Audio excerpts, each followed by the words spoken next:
सुनिए, दिवाली पर मैं अपने मायके तो जा नहीं पाती हूँ, तो क्या उससे पहले 1-2 दिन के लिए आप मुझे मेरे मायके छोड़ देंगे? स्नेहा अपने पति अजीत से कहती है। अजीत बोला, तुम्हारा दिमाग खराब है। त्योहार तो हमारे घर में भी होता है और दिवाली से पहले मेरी बहन भी यहाँ आती है। ऐसे में तुम मायके जाओगी तो क्या उन्हें अच्छा लगेगा? और वैसे तुम्हें स्कूल से छुट्टी मिल जाएगी और वहां जाकर करोगी क्या? स्नेहा बोली, अरे आप छुट्टी की चिंता मत कीजिए, मैंने प्रिंसिपल मैम से बात कर ली है। पूरे साल छुट्टी नहीं लेती हूँ तो वो छुट्टी साइन कर देंगी। और मम्मी पापा से अब घर की साफ सफाई नहीं हो पाती तो मैं उनकी थोड़ी मदद भी कर दूंगी और सबसे मिलना भी हो जाएगा। पर आप चिंता मत कीजिए, मैं यहाँ की साफ सफाई भी करके जाऊंगी। अजीत, दीदी तो हर साल यहाँ आती है, मैं तो पिछले साल से वहां नहीं गई हूँ, बस फोन पर ही बातें होती हैं। अजीत गुस्से में बोला, क्यों, तुम्हारा वो चचेरा भाई मर गया क्या? तुम्हारे माता पिता दिन रात उसी के तो गुण गाते रहते हैं कि मनोज ऐसा है, मनोज वैसा है। देखना कहीं एक दिन सब कुछ समेट कर मनोज को ना दे दे, फिर बैठी रहना इस मास्टरी की तनख्वाह में। और वैसे भी दिवाली आने में अभी बहुत समय है, तब की तब देखेंगे। इतना कहकर अजीत अपनी माँ कामिनी जी और भाई अमन के पास जाने को हुआ कि स्नेहा बोली, जरा सुनिए तो, आप ये क्यों नहीं देखते कि मनोज वहां रह रहा है, तभी तो हम यहाँ निश्चिंत होकर रह पाते हैं। अगर वो ना हो तो मम्मी पापा की देखभाल कौन करेगा? अजीत गुस्से में बोला, तो क्या मुझसे पूछकर पुराना घर बेचा और फ्लैट लेने से पहले मेरी राय ली थी? तुम तो बस चुपचाप अपनी नौकरी, घर और रसोई संभालो। इतना कहकर वो चला गया। उदास स्नेहा मन ही मन सोचने लगी, काश ईश्वर मुझे भी एक भाई या बहन देता तो कम से कम माँ बाप की इतनी चिंता तो ना सताती। माँ बाप की चिंता लिए स्नेहा रसोई के काम निपटाने चली गई, क्योंकि लड़की कितनी भी सफल क्यों ना हो जाए, पर पति को हमेशा उसकी तनख्वाह और उसके मायके की संपत्ति अपनी लगती है। समय बीता, दिवाली पास आ रही थी। स्नेहा बार बार उम्मीद भरी नजरों से अजीत को देखती और मायके जाने की बात कहती तो अजीत बोलता, तुम देख रही हो ना कि बबीता दीदी इस बार जल्दी आई है, ऐसे में तुम मायके जाने की बात कर रही हो।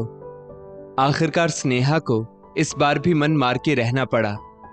रात में स्नेहा रसोई में सब काम निपटा रही थी। उसने सोचा, अब दीदी आई हैं तो मम्मी जी से पूछकर ही सुबह के नाश्ते की तैयारी करनी होगी। पहले रसोई साफ कर लूं, फिर मम्मी जी से पूछती हूँ कि आखिर कल बनाना क्या है। सब काम करके रखना होगा, अब स्कूल से छुट्टी भी नहीं ले सकती, परीक्षाएं जो आने वाली हैं। सब काम निपटाकर स्नेहा अपनी सास के कमरे की तरफ जाने लगी। दरअसल स्नेहा के माता पिता ने अपनी बेटी को पढ़ा लिखा कर अपने पैरों पर खड़ा तो कर दिया था, फिर भी उसे अपने लिए वक्त नहीं मिलता था। हर बात के लिए उसे अपने ससुराल वालों का मुंह देखना पड़ता था। अचानक से स्नेहा को अपना नाम सुनाई दिया तो उसके पैर कामिनी जी के कमरे में पहुंचने से पहले ही रुक गए। कामिनी जी अजीत से बोल रही थी, क्यों रे अजीत, तेरी बीवी नौकरी क्या करती है? तुझे क्या अपने अंगूठे के नीचे रखती है जो तू उस पर काबू नहीं कर पाता? अरे उसके मायके में क्या चल रहा है ये पता करना भी तो तुम्हारी जिम्मेदारी है। अजीत कुछ कहता उससे पहले ही उसका छोटा भाई अमन बोला, हाँ भैया, मैंने सुना है कि भाभी के मायके में उनके पापा ने प्रॉपर्टी बेची है और उसका अच्छा खासा पैसा भी आया है। सोचिए जरा, उनके पापा मम्मी कितने अच्छे फ्लैट में रहते हैं, और क्या ये सच है कि उनके साथ भाभी का चचेरा भाई मनोज रहता है? जब पुश्तैनी मकान बिका है तब तो भाभी को भी तो पैसा मिला होगा। अजीत मुंह बनाकर बोला, पता नहीं इसके घर में क्या चलता रहता है। स्नेहा ने बताया तो था कि वे लोग फ्लैट में शिफ्ट हो गए हैं, पर पापा जी ने मुझे कुछ नहीं बताया। दोनों बाप बेटी आपस में ही सब कुछ कर लेते हैं, पर दामाद से राय लेना जरूरी नहीं समझते, तो मैं क्यों पूछकर अपनी इज्जत कम करूंगा। अमन बोला, अरे भैया, वो नहीं बताते हैं तो क्या हुआ, आप तो पता करो ना, ऐसे थोड़ी ना काम चलेगा। आखिर कितने पैसे आए हैं पता होगा, तभी तो आप अपना हिस्सा ले पाओगे। और भैया, अगर अच्छी रकम मिली तो मुझे भूल मत जाना, क्योंकि इस बार मुझे बाइक लेनी है, चाहे कुछ भी हो जाए, पर इस बार भाभी की एक मत सुनना। कमरे के बाहर खड़ी स्नेहा सबकी बातें सुनकर हैरान थी। उसने सोचा, अंदर जाने से पहले सबकी मंशा तो जान ले, तो वो वहीं रुककर उनकी बातें सुनने लगी। तभी बबीता ने भी बहती हुई गंगा में अपने हाथ धोने की कोशिश की और अजीत से बोली, हाँ भैया, अमन सही कह रहा है। आप तो बस पता करो कि आखिर आपकी कितने की लॉटरी लगी है, क्योंकि मुझे भी इस दिवाली पर सोने की कंगन चाहिए। कामिनी जी बोली, अरे तुम लोग भी हद करते हो, पैसे अभी आए नहीं और तुम लोग लाइन में लग गए। और बबीता, तुम तो दिवाली पर यहाँ रहती भी नहीं, और क्या तुम्हारे ससुराल वाले अपने घर की लक्ष्मी को दिवाली पर सोने के कंगन तक नहीं दे सकते? बबीता बोली, माँ, उनको कंगन देने होते तो वो अब तक दे चुके होते, और वैसे भी आप लोगों से भी तो इतना नहीं हुआ कि मुझे शादी में सोने के कंगन दे देते। आपको पता है, जब मेरी देवरानी अपने मायके से आए हुए सोने के कंगन पहनती है तो मुझे कितना बुरा लगता है। ऐसा लगता है मानो मेरा मायका बिल्कुल कंगाल हो। अरे बाबूजी की पेंशन आती है, मेरे बड़े भाई भाभी नौकरी करते हैं, फिर भी। कामिनी जी बोली, अच्छा ठीक है, अब ये सब बातें बंद करो, पहले मुझे अजीत से तो बात करने दो। देखो बेटा अजीत, पैसों की जरूरत इन दोनों को ही नहीं बल्कि इस घर को भी है। अजीत बोला, मैं समझा नहीं माँ, आप क्या कहना चाह रही हैं? कामिनी जी बोली, मैं सोच रही थी कि इस मकान के ऊपर एक मंजिल और बनवा दूं, ताकि कल को अमन की शादी हो तो परेशानी ना हो। और वैसे भी अब हम लोग तुमसे नहीं कहेंगे तो किससे कहेंगे? मुझे तो ये समझ में नहीं आ रहा है कि बहू के पास पैसा रखा है और हम लोग परेशान हो रहे हैं। बताओ भला, ये कोई बात होती है क्या? अगर कहीं तुम्हारे सास ससुर के किसी जानने वाले को हमारे रहन सहन का पता चला तो उन्हें कितना बुरा लगेगा। मैं तो कहती हूँ, हमारे पास जब पैसा आ सकता है तो हमें हमारे स्टैंडर्ड को बढ़ाना चाहिए, क्यों?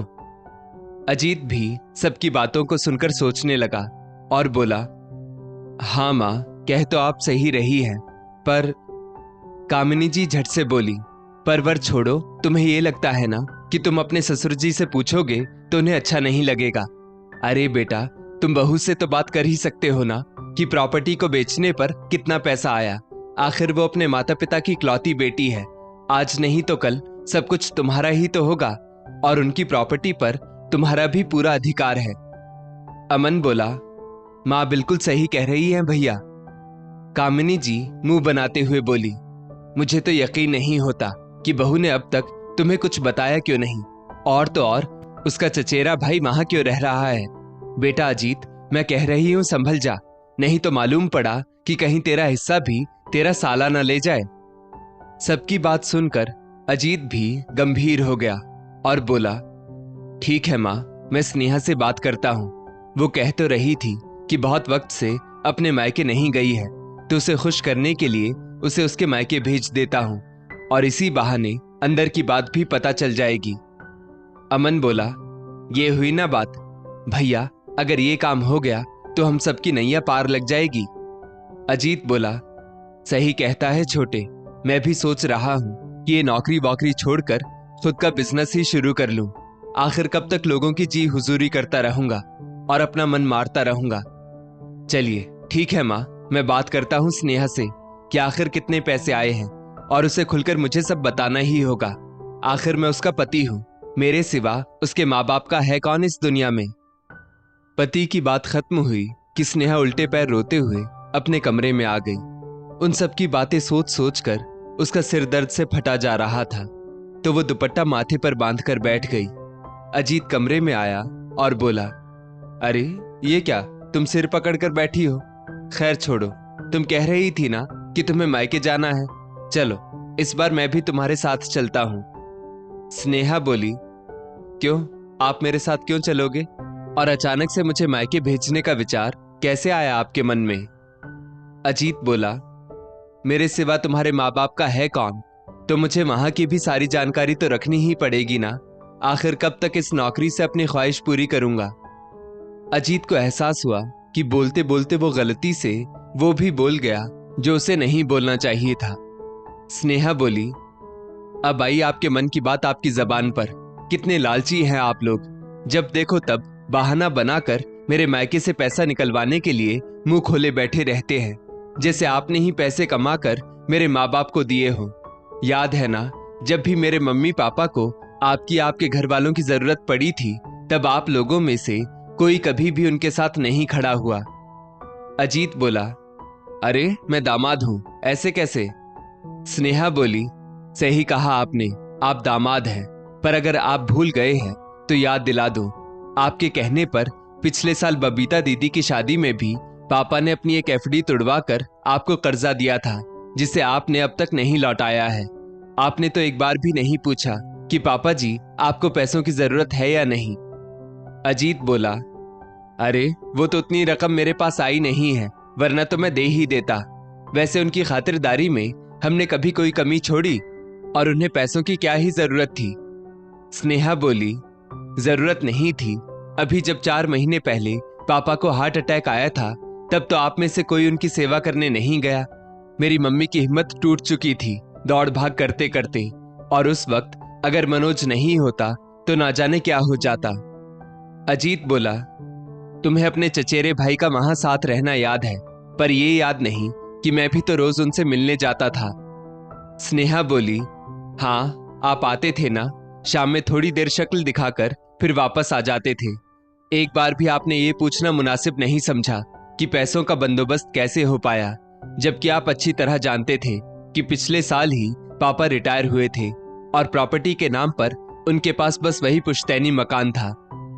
अजीत बोला, ठीक है, इलाज हो गया ना, बचे हुए हैं, मरे तो नहीं तुम्हारे पापा, तो अब क्यों उस बात को लेकर बैठी हो? स्नेहा बोली, सही कहा आपने, मेरे पापा बच तो गए, पर मेरी माँ और मनोज भैया की सेवा से अगर उस वक्त उधार लेकर पापा का इलाज नहीं करवाया होता तो ना जाने क्या होता। पर इससे आपको क्या, तभी उन पैसों को चुकाने के लिए अभी कुछ दिन पहले ही तो पापा ने अपना मकान बेच दिया और बचे हुए पैसों में खुद के लिए फ्लैट लेकर रह रहे हैं। इतना कहते कहते स्नेहा फूट फूट कर रोने लगी, पर वहीं बैठे अजीत की आंखों में जरा सी भी शर्म नहीं थी। खैर थोड़ी देर बाद अचानक स्नेहा के कमरे के बाहर कामिनी जी की आवाज आई, बहू जरा मेरे कमरे में तो आना। स्नेहा समझ गई कि आखिर उसे क्यों बुलाया जा रहा है और किस बात की तैयारी हो रही है। वो उठकर गई तो कामिनी जी, जो ज्यादातर उसे अपने आदेश ही सुनाती थी, आज वो अपने शब्दों में मिश्री घोलकर बोली, बहू रानी, मैंने सुना है तुम्हारे पापा ने अपना पुश्तैनी मकान बेच दिया है और वो फ्लैट लेकर रह रहे हैं, और क्या ये बात सच है कि उन्होंने मनोज को भी अपने साथ रखा है? स्नेहा बोली, हाँ मम्मी जी, आपने सही सुना, अभी कुछ दिन पहले ही बेचा है। मम्मी जी कोई और बात नहीं है तो मैं जाऊं? कल सुबह की तैयारी भी करनी है, नहीं तो स्कूल जाने में देरी हो जाएगी और मेरी एक दिन की छुट्टी भी कट जाएगी। कामिनी जी बोली, अरे बहू, थोड़ा तो अपने बारे में सोचा करो, और क्या हो जाएगा अगर एक दिन की छुट्टी कट जाएगी तो? तुम्हारे पास तो हमारे लिए वक्त ही नहीं होता है, कुछ देर हमसे भी बातें कर लो। स्नेहा चुप हो गई तो कामिनी जी बोली, अच्छा बहू, एक बात बताओ, तुम्हारे पापा ने आखिर इतना क्या कर्ज ले लिया जो उन्हें अभी ही चुकाना था? अरे बाद में चुका देते, इतनी भी जल्दी क्या थी? स्नेहा बोली, वो क्या है ना मम्मी जी, अब अगर दामाद बेटा बन जाए तो बाद में चुका भी देता, पर यहाँ तो कोई उम्मीद भी नहीं थी, और उनका कोई बेटा तो है नहीं जो उनके कर्जे चुकाएगा या उनकी बीमारी का इलाज करवाएगा। और रही बात मनोज की, तो अभी पापा को अकेला नहीं छोड़ा जा सकता, और मम्मी बाहर के कितने काम करेंगी, इसीलिए वो उनके साथ रहता है। कामिनी जी घुमा फिराकर अपने मुद्दे पर आई और बोली, हाँ सही कह रही हो, लेकिन वो घर कितने में बेचा? आखिर तुम बेटी हो, अजीत दामाद है, तुम लोगों को भी तो पता होना चाहिए। स्नेहा ने कोई जवाब नहीं दिया तो अजीत बोला, हाँ स्नेहा, आखिर मैं भी उस घर का दामाद हूं, इतना हक तो मेरा भी बनता है कि मैं भी जानूं कि प्रॉपर्टी बेचकर जो पैसे आए थे उनमें से उनके पास कुछ बचा है या नहीं। स्नेहा मुस्कुराकर बोली, अरे हाँ, आप तो दामाद हैं, ये बात तो मैं भूल ही गई थी। अच्छा हुआ जो आपने मुझे याद दिला दिया, आपका तो हक है सब कुछ जानने का, तो चलिए मैं बता देती हूँ आपको। घर के सभी लोग आंखें फाड़कर और कान खोलकर स्नेहा की बातें सुनने लगे। स्नेहा बोली, पापा के इलाज में काफी पैसा खर्च हो गया था, जो कर्जा लेकर खर्च किया गया था, और उस कर्जे को चुकाने के लिए उनके पास कुछ नहीं था सिवाय उस पुश्तैनी मकान के। इसलिए हमने फैसला किया कि उस घर को बेच दिया जाए, और वही किया भी। अमन ने अजीत की तरफ इशारा किया तो अजीत बोला, उसके बाद जो पैसे बचे थे उन पैसों का क्या हुआ? स्नेहा बोली, सब बता रही हूँ। पहले तो उन्होंने अपना कर्जा चुकाया, बाद में मम्मी पापा को अपने रहने के लिए बंदोबस्त भी तो करना था, तो इसलिए एक फ्लैट ले लिया गया। हाँ, थोड़े बहुत पैसे बचे हैं जो मैंने उन्हीं के नाम से बैंक में डिपॉजिट कर दिए हैं ताकि उनको किसी के सामने हाथ ना फैलाने पड़े। अचानक से कामिनी जी ने कहा, अरे बहू, बचे हुए पैसों में से उन्होंने तुम्हें कुछ नहीं दिया? मैंने तो सुना है काफी बड़ी रकम मिली थी उस पुश्तैनी घर की, और तुम तो इकलौती बेटी हो ना उनकी। फिर? स्नेहा अपनी जगह से उठी और बोली, वो क्या है ना मम्मी जी, आज की बेटियां बस पैसे लेने का हक नहीं रखती, क्योंकि माता पिता की जिम्मेदारी भी कोई चीज होती है।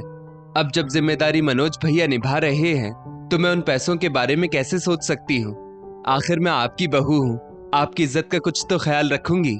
तो मैंने भी मम्मी पापा से कह दिया कि वो पैसे एक हिसाब से मनोज भैया को ही मिलने चाहिए, इसलिए मैंने वो हक भी छोड़ दिया और पापा को कह दिया कि जो आपकी जिम्मेदारी निभाए ये फ्लैट उसी के नाम कर देना।